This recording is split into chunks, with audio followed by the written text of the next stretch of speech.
Doing a YouTube. I don't know how many people watch this, but I was just at an event and people were listening, so maybe I'll get other people to listen. I'm calling this, I'm going to bury the lead, right? But I'm calling this my view from combat. And I don't mean combat as in, me being a soldier shooting people. I mean combat as in the Combat Information Center on a Navy destroyer, where I spent 12 hours a day in a very interesting and topical environment, the Persian Gulf. And what I spend 12 hours a day doing in combat in the Persian Gulf was escorting oil tankers through the Straits of Hormuz. And I think here we are all these years later. All the people of my vintage are long gone from the Navy. I came back from that deployment and left the military. Like I've had a lot of fun, and I'm glad that I did this. I paid for my college. I really enjoyed my military career, but it was an interesting time. And the period of time, for all the people who don't know, is Iran and Iraq were at war, and it was called the Tanker War. And we really were on Iraq's side, oddly enough. And we went to Kuwait and took tankers and escorted them through the Straits of Hormuz and then out into the Gulf of Oman. And I just want to talk about what it means to escort a tanker through the Straits of Hormuz and why we were successful at it. First of all, the antagonists here were the Iranians, and they had no interest for the U.S. Navy to be in the Persian Gulf. And they kept taking pot shots at all these oil tankers that came from Kuwait or Iraq because they were at war with Iraq. And in fairness, the Iraqis took pot shots at them. They flew bombers out of Iraq down into the Persian Gulf and tried to get Iranian assets. So, and I did this 34 times. And what I'm going to say is germane today. So, you start your journey into the Persian Gulf, outside of the Persian Gulf, in the Gulf of Oman, you're in harm's way because Iran is on the northern side. And so you kind of have to go snuggle up to Iran, get through the Straits of Hormuz, and go past these islands. Abu Musa Island is right in the middle of the Persian Gulf. It's an Iranian island. And so you got to duck underneath that. And they can operate out of Bandar Abbas and Abu Musa and Syria Island. They have all these locations from which they can, attack you and otherwise gather intelligence on you and know where you are. And, have a missile fly at you, for example. So after you go through the Straits of Hormuz, you got to go 300 more miles. So you're in harm's way for 400 miles. And if the Navy ship speed, that's about a day. You got to go get the tankers. They're all the way up by Kuwait and Iraq. And then you pick up a few by Qatar and other places, but by and large, you're at this 300 miles in the Gulf, and then you got to pick the tankers up and go back. And of course, you're not going back at the same speed. You go back a lot slower. These oil tankers, the oil tankers are full, and so you're now in harm's way for 1 day in and 2 days back. So you're in harm's way for 3 full days. Along that entire journey, for the 3 days, the Iranians can come at you with missiles, now drones, now ballistic missiles. But these small boats, like they invented this small boat thing. They would come after us all the time. They'd come shoot at you. And we were ready for it. We even changed the ship. They have special guns that were particularly designed to go after these guys coming at you on these small boats. And the other thing we had on board our Navy ships were Army Special Forces helicopters. So these guys were, perfectly willing and able to go sink these small boats. But the problem with the Army helicopters is they're really not all weather, and the weather conditions in the Gulf are not always conducive to having these people airborne. Um, so the entire journey, you're at risk of kind of people coming at you with these small boats and having them full of explosives and blowing up. I mean, that's what happened to the USS Cole, right? It wasn't in the Persian Gulf. It's in Yemen, but they blew a hole in the boat and basically sank the boat. And so uh, the other thing is mines. So I don't think people remember we lost a ship to mines in the Persian Gulf. The USS Samuel B. Roberts, the Iranians mined the Samuel B. Roberts, blew it in half. Like it went back to America on a container, on a big transport ship in two pieces. They blew the frigate in half. So, in response to the mining of the Samuel B. Roberts, we did something called Operation Praying Mantis. I was not involved, but I knew all about it. We sank half the Iranian Navy. So we had retribution, and the important thing is we sank half of the Iranian Navy. So they knew if they went and blew up my boat, they were going to lose the other half of the Iranian Navy. There was retribution.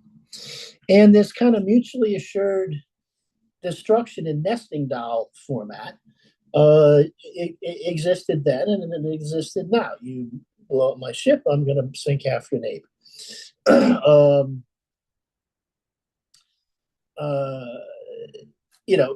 Here today, you bomb me, I'm going to go shut the Straits of Hormuz.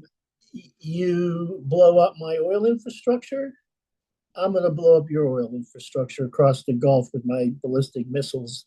And I can tell you, as much as capable as our technology is to shoot down these missiles, there's plenty of missiles that are getting through. And we're asking ourselves the wrong question. We're talking about how much we're whipping their ass. The real question is, how much damage are they doing to us? And the answer is a lot. So I go look at these targets that the Iranians have and then blow up and they catch on fire. And I go, I've actually been there because that's where we got our gas. So let's just talk about logistics. So why were we successful, 3 hours in harm's way, 3 days in and out back in harm's way? Well, number one, we had this thing with the Army. It was very effective. I'm just telling you, those guys knew exactly what they were doing. Number two, we had anti-missile defenses on our ships, and we had combat air patrol the whole way. And so, yeah, we have aircraft attack capability now in the Gulf, but our aircraft carrier is not sitting out there in the Gulf of Oman and right outside the Persian Gulf. That's a couple hundred miles south, right? So can they really sustain 24/7 combat air patrol, virtually 24/7, always? I doubt it. And the third thing is we kind of had this agreement, if you will. If you mind me, I'm going to you're going to pay the price, because in order for this journey to go 1 day and then 2 days, you're going at speed that's too fast to protect yourself from mines. So there's no minesweepers that can go in front of you. There's no speed that you can go at where you have some chance of figuring out there's a minefield or not. There's just none of that. And so there just has to be a deterrent to them using mines. Well, what's the deterrent now? I bet a lot of money. The mine's already in the bottom of the Gulf. All they got to do is push some button and it'll float up. Like, these people are experts at mines. And you think of these mines as these contact mines, these kind of World War II era thing. These things are like torpedoes that are in the water. They are programmed by the Iranians. So do I really think we can go take a Navy destroyer, much more capable destroyer today than the one I was on, keep it with 24/7 combat air patrol, get the right army assets on board to protect yourself for local air control, and go all the way in the Gulf this whole 3 days and not subject yourself to mines or small boat attack that blow you up, or even now small boats that are just remotely controlled and go bang India. No, I actually don't think you can. So the other thing is Karg Island. Okay, we go take Karg Island. Congratulations, you're now in charge of Karg Island. You might even blow some stuff up and you look really good on TV. The Saudis have the equivalent island right on the other side of the Gulf. The Iranians have been quite clear. Like, if you bomb our Karg Island, we're blowing that up too. So, okay, the thought experiment, the Straits of Hormuz is now open. There's nothing to go through there because we blew up all the oil infrastructure. This attack on the Qataris, the LNG facility, that was 17% of their entire country's LNG capacity. The primary export product of Qatar is LNG. And the place where they do it is this one enormous, I imagine it's the world's largest LNG facility. Like, it's just absolutely enormous. And, okay, so 17% is blown up. Well, the Iranians are happy to blow up the other 83%. Like, what don't you understand about that? So if that happened, there would be no LNG out of the third largest LNG supplier in the world at the same time, where Russia's got pipelines into Europe that are constrained. So this global LNG market's actually quite important. And people buy this LNG in Asia and South Korea, and they send their money to the Qataris, and the Qataris invest the money here in the United States. So the Qataris having money to invest in the global financial markets is actually quite a good thing for the United States. America benefited from that quite a bit. So what do I think? Someone said, well, what do I think? I really think that absent some sort of regime change, which isn't really, my area of expertise, in Iran, I just think that they can keep the Straits of Hormuz closed for as long as they want. They don't care. They could care less. The most troubling thing to me is the Iranians are letting Pakistanis and other people through the Straits of Hormuz, but they're not doing it in the normal. I didn't even know that you could go through the Straits of Hormuz the way they're going now. And like I said, I know a lot about going through the Straits of Hormuz. But the Iranians have like this journey, this voyage that actually goes through all the Iranian, 100% Iranian territorial waters, in between these islands, and then out through Bandar Abbas and hugging the Iranian coastline, all these places where we quite purposely avoided, right? Because we don't want to go anywhere near there. And I'm like astounded. Like, so they can mine what we call the Straits of Hormuz and still have access through their northern route, 40 miles away. So they really we always knew the Iranians could shut the Straits of Hormuz. That's why there was this kind of like gentleman's agreement between non-gentlemen about what you could and couldn't do. And every once in a while they'd take a pot shot at us and we'd take a pot shot back. But we all knew we actually didn't want the Straits of Hormuz shut. And over all these years, the Straits of Hormuz has become more and more important. Let me draw one other little link. It's not just the crude oil that goes through the Straits of Hormuz, okay? And I'm just talking about it from a consumer's perspective. If you're in an aircraft carrier and you're in the northern Indian Ocean, or even in the Indian Ocean down by Diego Garcia, and you need aviation fuel, you need marine fuel for your destroyers. Where do you think that comes from? Doesn't come from Houston. It comes from Kuwait. And so that's what our U.S. flagged oil tankers are doing that got stuck in the Persian Gulf. They were in the serve. They were contracted vessels to go provide fuel and other logistics to the Americans. The other thing, so now you're this aircraft carrier strike group. We're bringing in another one. Okay, they'll bring some gas with them. There's no question, and the Navy's great at this logistics. They'll get gas and they'll find some other place to get the fuel from. But it's not going to be in Kuwait. Kuwait's right there. These other supply chains are really long. And you go to the gas station today, and you go look at the price of gas. Is $4, whatever. You go that's a lot. When we look at the diesel prices, it's $5.50, $6. Well, why is the differential? Is we actually get the diesel fuel out of the Persian Gulf.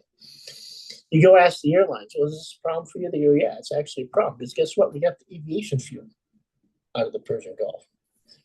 So the Persian Gulf not only supplied this crude oil, which is what everybody's talking about, but they supply a disproportionate amount of the world's diesel fuel and aviation fuel, and fertilizer, and you make fertilizer from natural gas, and other products that we just can't replace. We don't care that the LNG is shut down. We're in America. We have gas. We get our gas from pipelines. It comes from Texas and Pennsylvania and Ohio and all over the place, right? Colorado. So our power plants are going to work just fine, but they're not going to work fine in Singapore. They're not going to work fine in South Korea. They're not going to work fine in Japan. Like these countries are the world's largest consumers of this liquefied natural gas, and Europe is exposed as well. So there's really nothing to do except realize that we took a swipe at the supreme leader. I don't know if that's a good idea or a bad idea. I have no access to the intelligence that they had. They presumably thought they had a shot at not only killing him, but having a different outcome, right? But it didn't happen. And if it didn't happen then, I'm struggling to understand why we would think it would happen now. And so my main kind of takeaways here is we got to get this Strait of Hormuz open. We don't have any choice. And by the way, our Gulf allies are throwing us under the bus. They don't care less about America. We were there to protect them from this crap, and here we got them. Here we walked them right into the middle of it. Like, I mean, they're probably not even answering our phone anymore. And so our Gulf allies need this, the Strait of Hormuz. But that's how they get their food too. Like it's like we're talking about the stuff we need, and they're like, yeah, I need food. Back in this mutually assured destruction with these Iranian ballistic missiles that they clearly have plenty of and are pretty capable at using. The other infrastructure that can't get hit, besides the Qatari LNG facility and the Saudi Arabian oil loading facility. The other facility they can't get are these water plants, these desalination plants. I mean, you could cut off water to 10 million people pretty quickly, like by hitting 3 of them. So that's a problem. So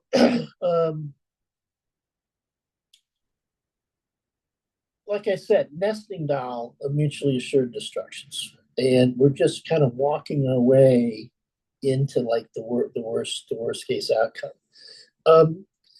Now, let's talk about how to get Delta Force and 82nd Airborne Division and these Marine amphibious units. Like the Marine amphibious unit ships can't get in the Gulf, right? For all the aforementioned reasons, we can't even get a destroyer there, much less a helicopter carrier, and at me, a Marine amphibious unit. very capable. Like I love the fact we have them, and if I had a bunch of these views, I'd send one or two of them to the Gulf too. It seems like we might need them for something. Um, but one thing you can't do with them is you can't put them in the Gulf. So that means if they're going to assault this island, it's all going to be by those Osprey and helicopters, and it's a 2.5 hour journey by a fast helicopter. I don't know if you can even get the gunships, you know, to support that operation from that far. I kind of doubt it. So yeah, you can get a CH-53 in there. You can get an Osprey. I don't know, can you get Apache all that way? I don't know. And but you take the island over, and I assume we'd lose people, and then we would end up on an island that we could keep because right over, if you go at the island and you go look to the north, there's a mountain range. The mountain range is full of missiles and artillery and all sorts of bad stuff that rain down on that island. And if they're not controlling the island, they're just one happy to like blow it up with you in it. So I don't think taking Karg Island is feasible. Ed, you said, was it worthwhile to take Abu Musa Island or Syria Island? Or might be. You know, that's kind of what I'd do if I wanted to force my way into getting the Gulf open, and I was willing to take losses. Grab, I'd go grab Syria, and I'd go grab Abu Musa, and just try to establish some sort of overwhelming local air superiority somehow. I don't even, truthfully, I don't even know that. But we're just talking about these false options, these options we don't really have. And you know who knows we don't have these options? I know it. The Iranians know it. So they've been planning for this for 47 years, and they're very. They knew. I mean, this is what they plan for. They have like a manual for this. They're just walking through their manual.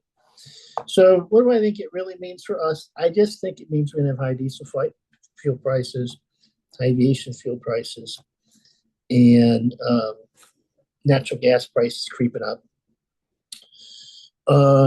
and for a long time. I don't mean like a week or 2 weeks. I mean for a couple of years, right? So that's definitely not a good thing for the global economy. It's worse for some other countries, that's for sure, but it's not good for us either. And I think really it should cause us to realize that even though we have energy dominance and we're the world's largest producer of oil and gas, which is wonderful, I fully support all that. I think it's great.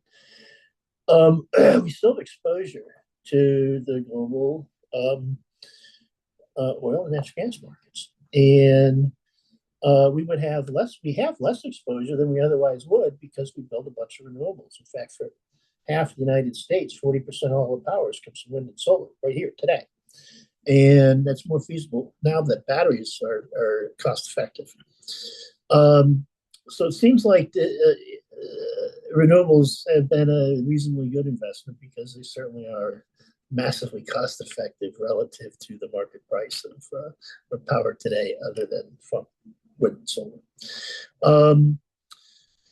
The other thing that we ought to revisit, I know this is a complete heresy, but as the guys I was with you a few hours ago, they're in the electric vehicle business. And I don't know that's such a bad idea. Like, I don't think there's going to be an EV in every driveway or every long haul truck is going to be an EV truck or what have you. But the more of that stuff we put in, I mean, it's cost effective. And the better off we are, the more energy independent we are, notwithstanding the fact we're the world's largest oil and gas producer.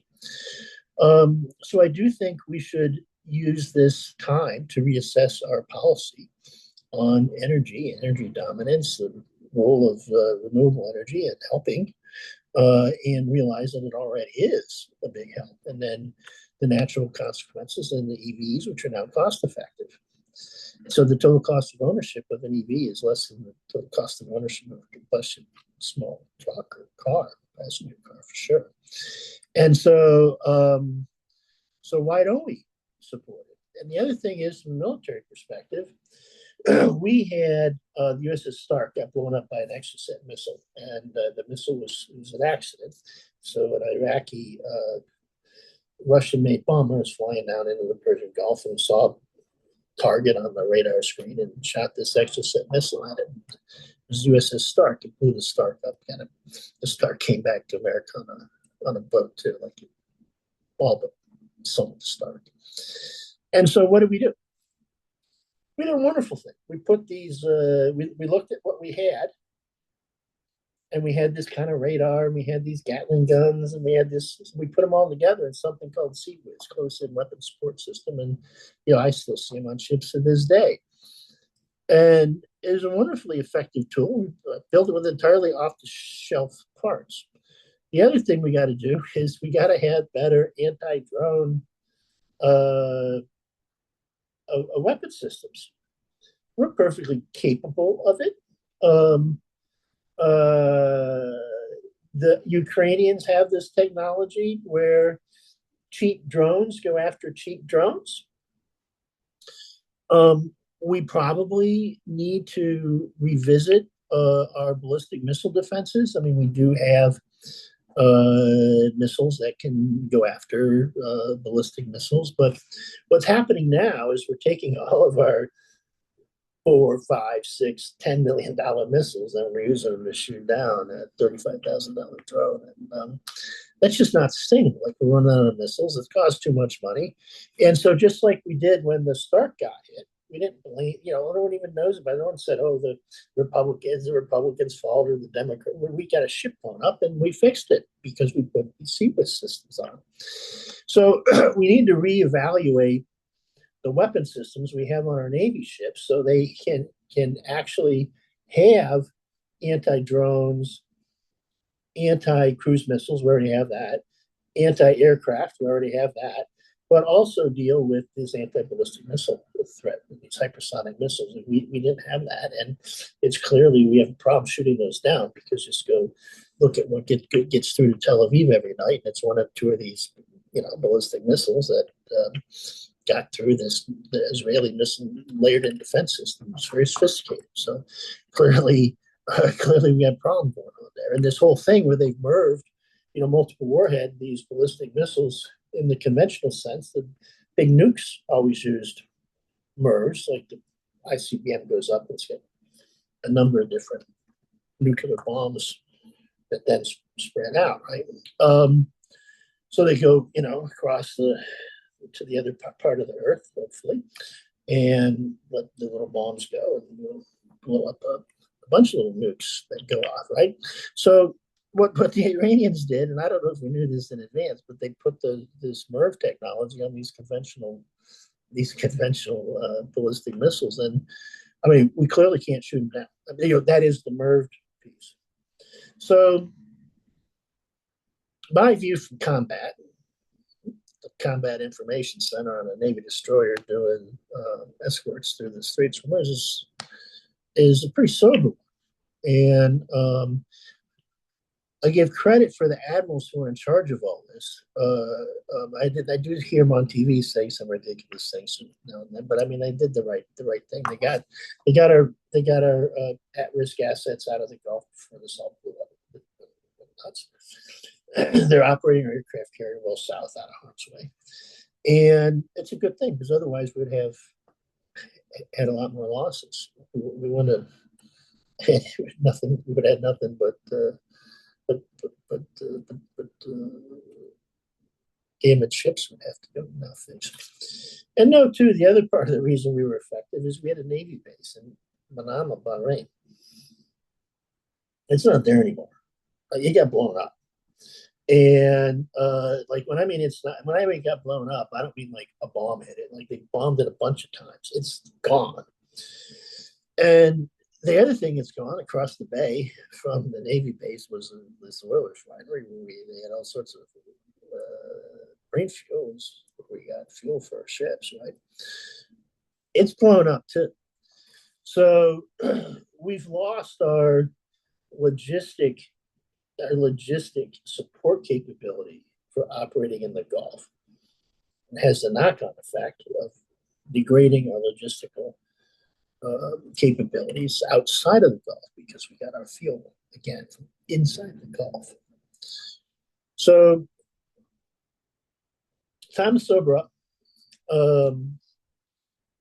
Blame game, it's like who cares? Like we are who we are. Certainly don't want to make it worse, and want to keep our people safe.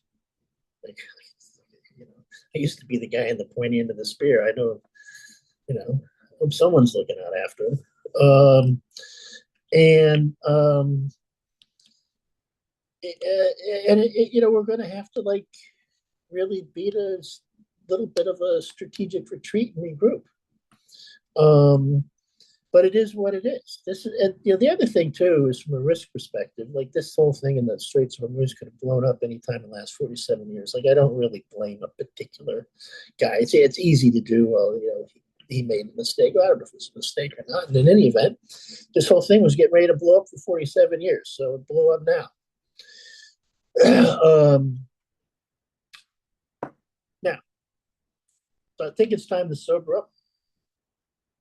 It's time to realize this probably does have an impact for our forces and how we configure our ships so they can be more effective in this environment, and including the mine countermeasures. Like, I mean, it's really kind of an embarrassment that we don't have any mine countermeasure resources anywhere within 1,000 miles. And the other thing is, like, what's this mean to my energy dominance? Like, I'm happy that we were the largest oil and gas producer. No problem with me on that. But it seems like the more renewable penetration we have, the less risk we have. The more EVs we have, the less risk we have. So, like, it'd be a good time to go use this as a risk assessment moment, reconfigure our capabilities to fight the modern battlefield, and deal with our domestic energy policy, because even though we don't use crude oil from the Persian Gulf, we use the market for aviation fuel is a global one. We probably use some plenty of refined products that come out of the Persian Gulf that we're not using right now. That's all I have to say about this. Interesting subject, and I hope at least one person watch this.